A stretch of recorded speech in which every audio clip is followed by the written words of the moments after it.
Hi, my name is Anders Peterson and I'm part of the Lewistown GIS Club, and I'm here interviewing Mr. Flinty about the East Fork Dam because there was some recent flooding that happened around Lewistown.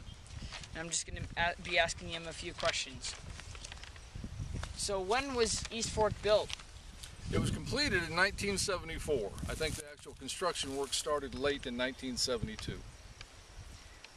Why was it built? Well, it was one of a package of dams built around central Montana to reduce flooding in downtown Lewistown.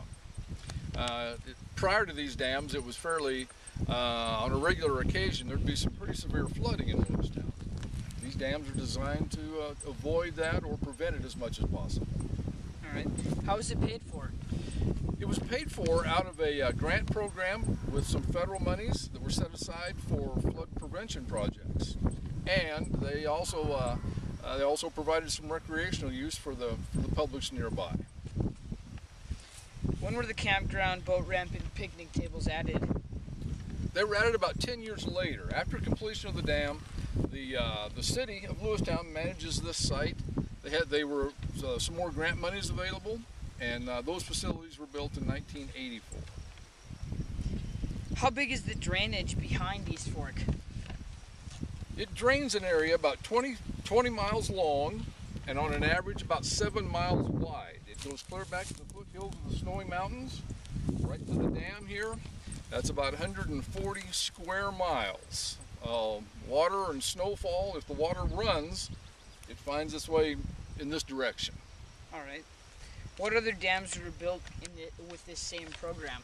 Through that same building program, there were 3 other dams built around Lewistown. One on Pike Creek, one on Casino Creek, and one on Hanson Creek. What is the average surface acreage coverage in East Fork? I think the average surface acreage is about 100 acres. What was the estimated surface acreage coverage when the spillway ran? It was estimated to be about 180 surface acres before water started running through this spillway. Why was the access road located where it could be washed out when the spillway ran? Well, it was located right here down from the dam because that's where the site more or less lent itself. They had to put the dam where it's at so they could catch the water from the creek. Had they tried to locate the emergency spillway on the other side, it would involve taking out a huge hillside over there. On this side, they had a flat area to work with, so it was just a matter of making the reservoir and the emergency spillway fit in the landscape you had to work with. All right. Thank you for your answers and my questions. Well, thank you, Anders. I enjoyed it.